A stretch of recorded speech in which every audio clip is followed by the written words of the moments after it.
Hey guys, what's up? This is Adam here. I can't see the guy. Welcome to the Movie Vault. Just got done watching the Beverly Hills Ninja, which came out of the year of 1997. In fact, its official release date was January 17th of 1997. Like I said, I just got done watching it moments ago. Now, it's a film which I saw in the past, but not as so many times as I've seen any other movie. It stars Chris Fairley. Chris Fairley is no longer with us now, and Chris Fairley's been in loads of comedy films. I mean, I remember him in the Coneheads. I saw Coneheads before the Beverly Hills Ninja, and I thought he did a good job playing that role in the film The Coneheads, that family comedy film where he played the boyfriend of Connie Conehead, Ronnie, who was the mechanic who had the hots for his Mr. Conehead's daughter. Yeah. Well, in this, he plays a lead role of a ninja, and like I said, I like Chris Fairley.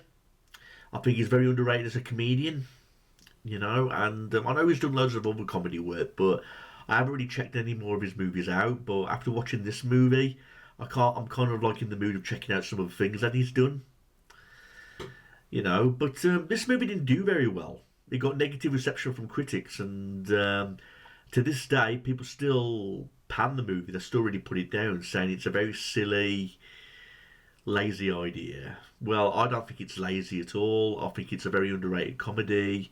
This movie did make me laugh. It made me laugh back then, and it made me laugh just moments ago after watching the movie from start to finish.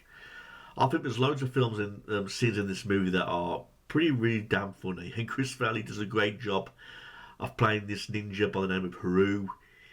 The whole concept of him, helping this hot woman out who's trying to capture the killer who killed her sister.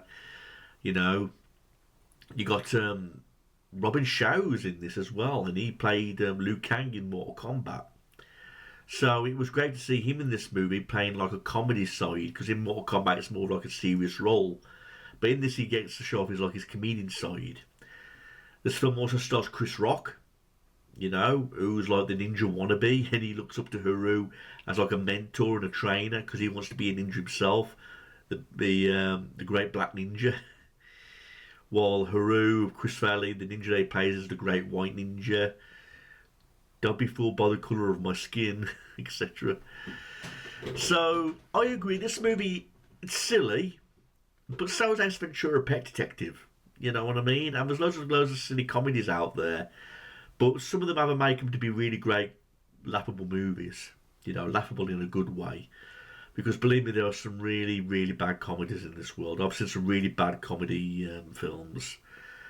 And people really put them down. But this movie got really put down by critics. And I really don't agree with all the hatred that this movie got. There are more worse movies out there than this. You know what I mean? And I enjoyed this movie. When Chris Fairley's name is mentioned, of course, the Coneheads comes into my mind. But Beverly Hills Ninja will sort of pop up right after that. But like I say, I really must check out more of Chris Fairley's films. Because, like I say, there's some things he did in this movie that I was really impressed with. For a guy his size to be able to pull off all the comedy and some athleticism as well. Especially towards the end scenes, where he's doing cartwheels, where he's doing roundhouse kicks, fighting off all the other bad guys. He's showing some pretty hard stuff, for a guy his size to pull off, all the punches and all the roundhouse kicks and all the different moves like a ninja would do,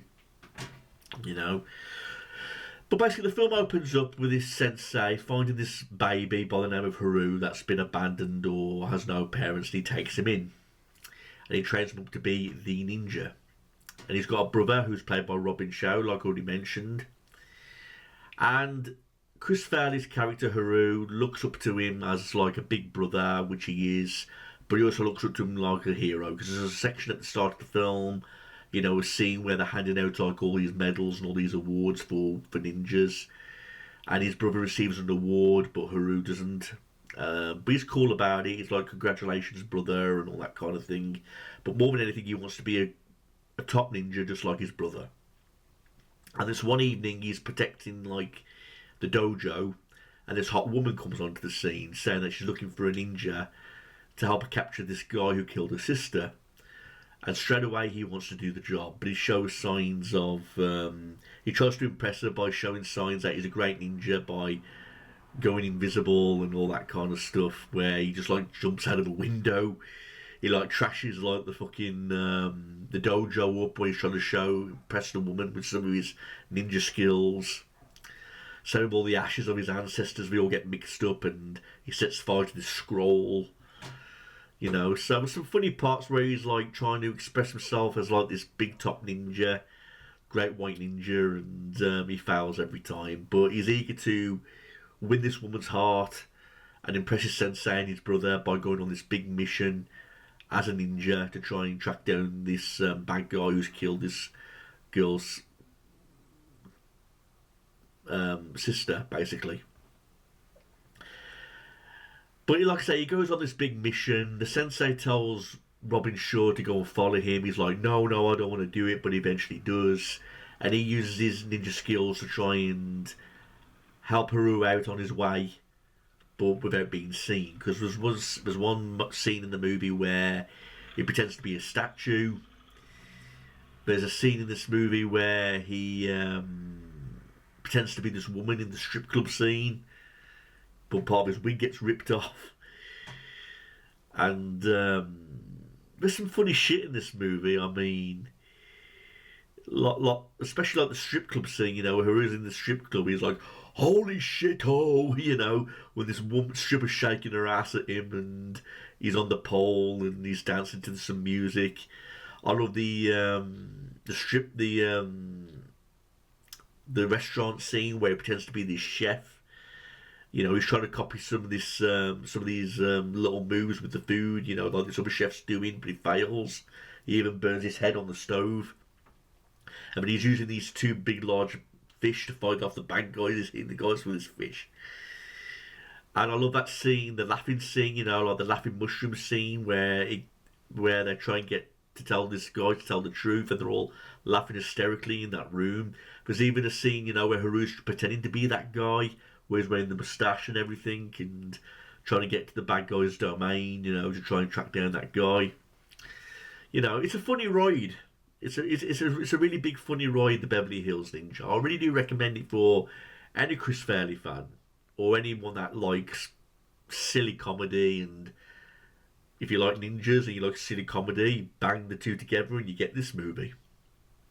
You know, so Chris Rock did a great job in this movie as well.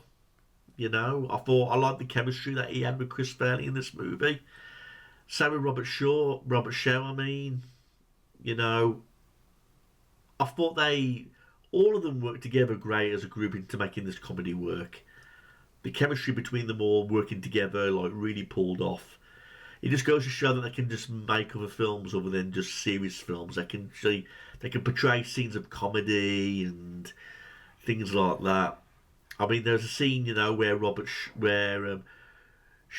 Shaw's character, Robin Shaw's character, you like, was saying, he's made every mistake in the ninja book, you know. He says, I'll give up, I'm coming home. But then he gets emotional when Haru says he just wants to be just like his brother. And then they share that chemistry scene right at the end when they're fighting off all the bad guys. You know, Haru becomes like the great white ninja by showing off his real skills, like saying, no one messes with my brother. You know, and he starts doing the splits, he starts catching his weapons with his hands, and again he's doing all these roundhouse kicks, he's doing like all these cartwheels. For a guy his size, that's really impressive to do. I don't know how the fuck he did that, but I'm sure it was computer tricks. But not only can Chris Farley perform comedy, but he can also perform serious scenes as well. And for a guy his size to pull all that off, that was like really impressive. So this movie does show off, you know, a lot of impressive scenes for a guy his size. You know, like how's he able to do this? I mean, the film's not even on very long. It's like an hour and a half long. You know, so it's not on too long. It's not on too short. It goes at just the right pace. And again, he accomplishes his mission right at the end. You know, where the girl's trapped in that room with the bomb. You know, he's trying to deactivate the bomb. At first, he pulls the wire, and they lose about 15 minutes or something like that. I can't remember the exact number. But he's trying to rescue the girl at the end. He uses a forklift to go right into the wall. You know, so some clever ideas, some clever ideas, you know, and it's all one big happy ending, you know, where his brother's in a wheelchair and he goes flying into the Pacific Ocean, you know, where Haru drives this vehicle and he flips over and falls off this cliff and goes right into the Pacific Ocean, you know. So some funny shit, funny shit. Like I said, I can't understand why people put this movie down. You know, there's loads of more worse movies out there. It's silly. I admit it's silly, it's dumb, but that was the makings of it and what made it so funny. But I'd put this movie above loads of shit comedies that I've seen. I mean, it's directed by Dennis Dugan, and I'm just looking at now some of the other films this guy has directed. Dennis Dugan.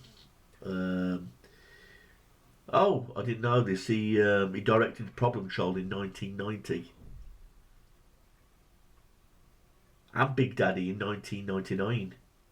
But he won a Golden Raspberry Award for that for Worst Director. But I like Big Daddy. That was the one that starred Adam Sandler, I believe. I agree with the Golden Raspberry Award for Worst Director for Jack and Jill. That was a shite movie, but again, it's all down to opinions. But I like Problem Child.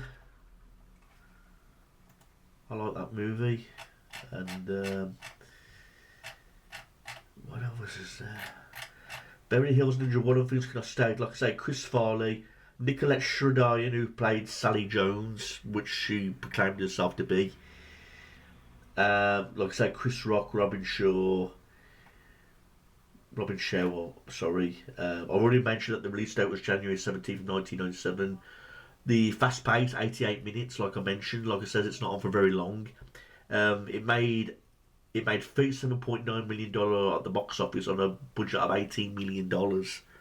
So, there you have it. I mean, also about this movie, it's like I say, it says here on the box office weekend, the film topped the North American box office, but it went on to gross shorter than they expected in North America. And it even says here online that the Beverly Hills Ninja received generally negative reviews, as an approval of 16% of 31 reviews. But it says, far from silent, the comedically deadly Beverly Hills Ninja proves painfully unfunny, and I don't agree with that.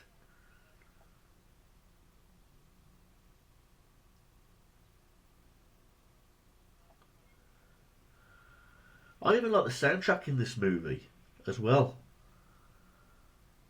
Lowrider by War, We Are in Danger, I'm Too Sexy. They even play that song I'm Too Sexy in the scene where Haru's dancing in that nightclub with that stripper, and they play that song, oh, I'm Too Sexy for me.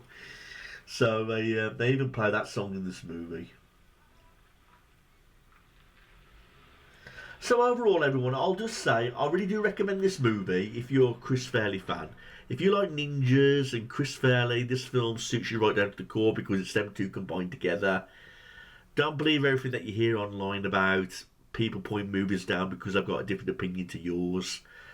Because like I say, if I would have listened to somebody else's opinion, I would not have checked this movie out, because when I was looking on the list of some of the worst films, this Beverly Hills Ninja popped up and I was like, Chris Farley's in this, he was in the Coneheads, and this movie can't be that bad. And I felt like that back in the day, but I only watched parts of the movie back in the day, I believe, when I was about 12 or 13 years of age. But I've just watched it again moments ago, all the way through, and I was really impressed. Okay, I like silly comedies. And this Beverly Hills Ninja is a really silly comedy. But again, I love this. I love the screenplay. I love all the actors, the way they all acted together, worked together. It was a chance for them to show off the funny side and serious side, And, I just really do recommend it for anyone who likes the silly comedies, basically. So that's basically all I've got to say, everybody. I'll wrap this movie up now by saying, please check this out. It's one I do recommend, Recommend it for a good night in, for shits and giggles, basically. Thanks for watching this, everyone. Peace out.